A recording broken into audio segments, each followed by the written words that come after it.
Glória a Deus. Vamos dar continuidade nesta segunda parte desta live, 30 do 100. 30 do 100. Lendo a Bíblia em 100 dias. 30 do 100. 2 Samuel, estamos lendo do capítulo 3 ao 14. E João, do capítulo 9 ao 12. Vem comigo na palavra, pastor Eduardo Almeida, para a glória de Deus. Estamos no contexto quando Absalão mata Amon, né? Ele se vinga porque o seu irmão se deitou com a sua irmã, né? Amon se deita com a sua irmã, comete um incesto. Então esse é o contexto. Não se limita, pois, agora no coração. 2 Samuel, capítulo 13, versículo 33. Não se limita, pois, agora no coração do rei, meu senhor, tal coisa, dizendo, morreram todos os filhos do rei, porque só morreu Amon. E Absalão fugiu, e o jovem que estava de guarda levantou os seus olhos e olhou. Eis que muito povo vinha pelo caminho, por detrás dele, pela banda do monte. Então disse Jonadab ao rei, eis aqui vêm os filhos do rei, conforme a palavra de teu servo. Assim sucedeu. E aconteceu que, quando acabou de falar, os filhos do rei vieram e levantaram a sua voz e choraram. E também o rei e todos os seus servos choraram, com muito grande choro. Absalão foge para Talmaí e depois volta para Jerusalém. Assim Absalão fugiu e se foi a Talmaí, filho de Amiúde, rei de Gesur. E Davi trouxe dó por seus filhos todos aqueles dias. Assim Absalão fugiu e foi para Gesur. Esteve ali 3 anos. Então tinha o rei Davi saudades de Absalão, porque já se tinha consolado acerca de Amon, que era morto. E conhecendo, pois, Joabe, filho de Zerua, que o coração do rei era inclinado para Absalão, enviou Joabe a Tecoa e tomou de lá uma mulher sábia.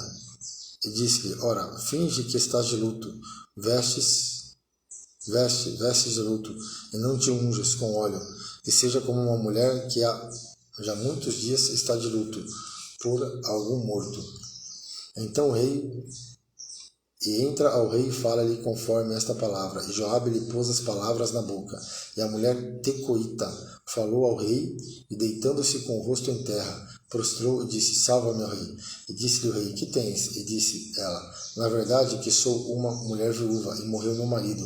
Tinha, pois, a tua serva 2 filhos, e ambos estes brigaram no campo. E não houve quem o apartasse, assim um feriu ao outro e o matou. E eis que toda a linhagem se levantou contra a tua serva, e disseram, dá-nos aquele que feriu a seu irmão, para que o matemos por causa da vida de seu irmão, a quem matou, e para que destruamos também o herdeiro. Assim apagarão a brasa que me ficou, de sorte que não deixaram a meu marido nome, nem resto sobre a terra. E disse o rei à mulher, vai para a tua casa, e eu mandarei ordem acerca de ti. E disse a mulher, recolhida ao rei, a injustiça, ó rei, meu senhor, venha sobre mim, e sobre a casa de meu pai, e o rei e o seu trono fiquem inculpáveis. E disse o rei, quem falar contra ti, traze-me a mim, e nunca mais te tocará. E disse ela, ora, lembra-se o rei do Senhor teu Deus, para que os vingadores do sangue se não multipliques, e deitar-nos a perder, e não destrua o meu filho. Então disse ele, vive o Senhor que não há de cair no chão nenhum dos cabelos de teu filho. Então disse a mulher, peço-te que a tua serva fale uma palavra ao rei, meu senhor. E disse ele, fala. E disse a mulher, por que, pois, pensaste tu uma tal coisa contra o povo de Deus? Porque falando o rei tal palavra, fica como culpado, visto que o rei não torna a trazer o seu desterrado, porque certamente morremos, e seremos como águas derramadas da terra, que não se ajuntam, mas Deus, pois, lhe não tirará a vida, mas ideará pensamentos, para que se não desterre dele o seu desterrado. E se eu agora vim falar essas palavras ao rei, meu senhor, é porque o povo me atemorizou. Dizia, pois, a tua serva, falarei, pois, ao rei, porventura fará o rei segundo a palavra da tua serva? Porque o rei ouvirá para livrar a sua serva da mão do homem. que intenta destruir juntamente a mim e a meu filho da herança de Deus. E dizia mais a tua serva: seja agora a palavra do rei, meu senhor, para descanso, porque como um anjo de Deus, assim é o rei, meu senhor, para ouvir o bem e o mal. O Senhor teu Deus será contigo. Então respondeu o rei e disse à mulher: peço-te que não me encubras o que eu te perguntar. E disse a mulher: ora, fale ao rei, meu senhor. E disse o rei: não é verdade que a mão de Joabe anda contigo em tudo isso? E respondeu a mulher e disse: vive a tua alma, ó rei, meu senhor, que ninguém se poderá desviar, nem para a direita, nem para a esquerda, de tudo quanto o rei, meu senhor, tem dito, porque Joabe, teu servo, é quem me deu ordem, e foi ele que pôs na boca da tua serva todas essas palavras, para que eu virasse a forma deste negócio. Joabe, teu servo, fez isso. Porém, sábio é, meu senhor, conforme a sabedoria de um anjo de Deus, para entender tudo o que há na terra. Então o rei disse a Joabe: eis que fiz isto, vai, pois, e torna a trazer o jovem Absalão. Então Joabe se prostrou sobre o seu rosto em terra e se inclinou e o agradeceu ao rei e disse: hoje conheci o teu servo, que achei graça aos teus olhos, ó rei, meu senhor, porque o rei fez segundo a palavra do seu servo. Levantou-se, pois, Joabe e foi a Jesur, e trouxe Absalão a Jerusalém. E disse o rei: torne para a sua casa, e não veja a minha face. Tornou, pois, Absalão para a sua casa e não viu a face do rei.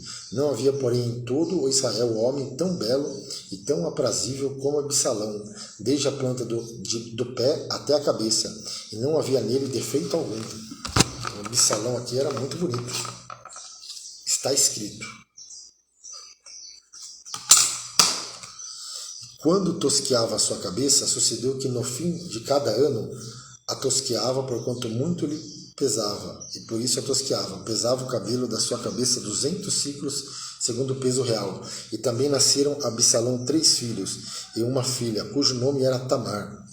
E esta era mulher formosa à vista. Assim ficou Absalão 2 anos inteiros em Jerusalém, e não viu a face do rei. E mandou, pois, Absalão chamar a Joabe para o enviar ao rei, porém não quis ver a ele, e enviou ainda a segunda vez, e contudo não quis vir. Então disse aos seus servos: vedes ali o pedaço de campo de Joabe, pega ao meu, e tem cevada, e nele ide e ponde-lhe fogo. E os servos de Absalão puseram fogo ao pedaço de campo. Então Joabe se levantou, e veio Absalão em casa, e disse-lhe: por que puseram os teus servos fogo ao pedaço do campo que é meu? E disse Absalão a Joabe: eis que enviei a ti, dizendo: vem cá, para que te envie ao rei. E diz ele: para que vim a Jesur, melhor me fora estar ainda lá. Agora, pois, veja eu a face do rei, e se há ainda em mim alguma culpa, que me mate. Então entrou Joabe ao rei, e assim lhe disse. Então chamou Absalão, e ele entrou ao rei, e se inclinou sobre o seu rosto em terra diante do rei, e o rei beijou Absalão. Glória a Deus. Agora João do 9 ao 12.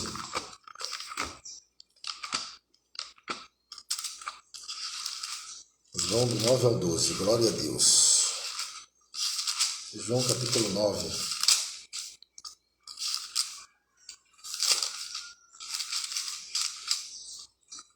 A cura de um cego de nascença. E passando Jesus, viu um homem cego de nascença. E os discípulos lhe perguntaram, dizendo: Rabi, quem pecou, este ou seus pais, para que nascessem cego? Jesus respondeu: nem ele pecou, nem seus pais, mas foi assim para que se manifestassem nele as obras de Deus. Convém que eu faça as obras daquele que me enviou, enquanto é dia. A noite vem, quando ninguém pode trabalhar. Enquanto estou no mundo, sou a luz do mundo. Tendo dito isto, cuspiu na terra, e com a saliva fez lodo, e untou com o lodo os olhos do cego.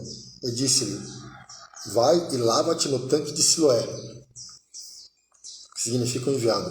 Foi, pois, e lavou, e voltou vendo.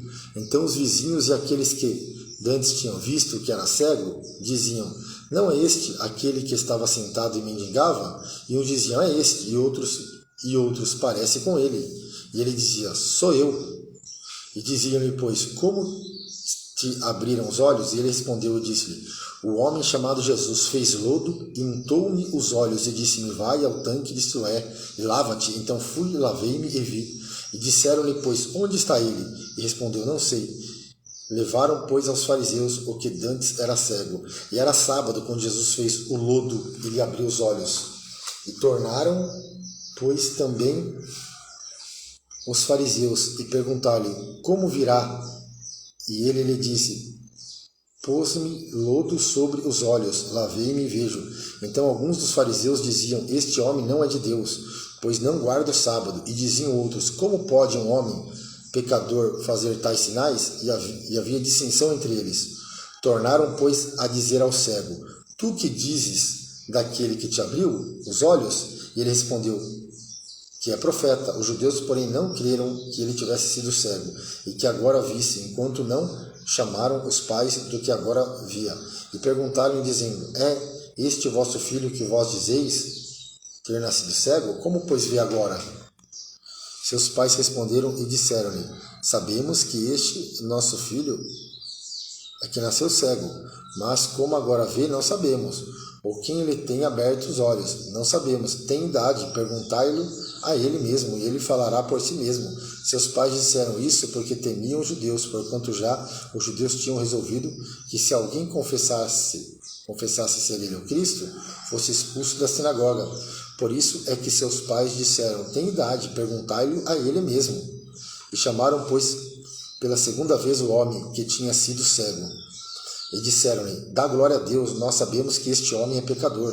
E respondeu ele, pois, e disse: se é pecador, não sei. Uma coisa sei, é que, havendo eu sido cego, agora vejo. E tornaram a dizer-lhe: que te fez ele, como te abriu os olhos? E respondeu-lhe: já vou-lo disse, e não ouvistes? Para que o quereis tornar a ouvir? Querei-vos, porventura, fazer-vos também os seus discípulos? Então os injuriaram e disseram: discípulo dele seja tu. Nós, pois, somos discípulos de Moisés. Nós bem sabemos que Deus falou a Moisés, mas este não sabemos de onde é. O homem respondeu e disse-lhe: nisto, pois, esta a maravilha, que vós não saibais de onde ele é, me abriste os olhos. Ora, nós sabemos que Deus não ouve pecadores, mas se alguém é temente a Deus e faz a sua vontade, a esse ouve. Desde o princípio do mundo, nunca se ouviu que alguém abrisse os olhos a um cego de nascença. Se este não fosse de Deus, nada poderia fazer. Responderam eles e disseram: tu és nascido todo em pecado e nos ensina a nós? Expulsaram-no. Jesus, ouvindo o que o tinham expulsado e encontrando-o, disse-lhe: crê tu no Filho de Deus? Ele respondeu e disse: quem é ele, Senhor, para que nele creia? E Jesus disse: tu já o tens visto, é aquele que fala contigo. E ele disse: creio, Senhor. E o adorou. E disse-lhe Jesus: eu vim a este mundo para juízo, a fim de que quem não vem vejam, e os que vêm sejam cegos. Aqueles dos fariseus que estavam com ele, ouvindo isso, disseram-lhe: também nós somos cegos. E disse-lhe Jesus: se fosseis cegos, não terias pecado, mas como agora dizeis, vemos, por isso o vosso pecado permanece. Amém? Glória a Deus. Então nós lemos aqui 2 Samuel do 3 ao 14 e João do 9 ao 12. Nós lemos João capítulo 9 e depois, na terceira parte dessa live, nós vamos ler o 10, 11 e o 12. Amém? Faltam 3 capítulos para nós terminarmos a leitura de 30 do 100 nesse dia. Tá bom? Então depois nós vamos fazer a terceira parte desta live neste dia. 30 de 100, lendo a Bíblia em 100 dias. Vamos orar agradecendo a Deus. Maravilhoso Deus, eterno Pai, Senhor, eu te agradeço por este momento, por esta leitura. Obrigado por tudo, meu Pai. Eu te peço, a Bíblia vai dizer que o Espírito Santo vos ensinará e vos lembrará de tudo, meu Pai. Nos ensina e nos faz lembrar de tudo que nós temos lido, meu Pai. Em nome de Jesus, eu te agradeço, meu Pai. Amém.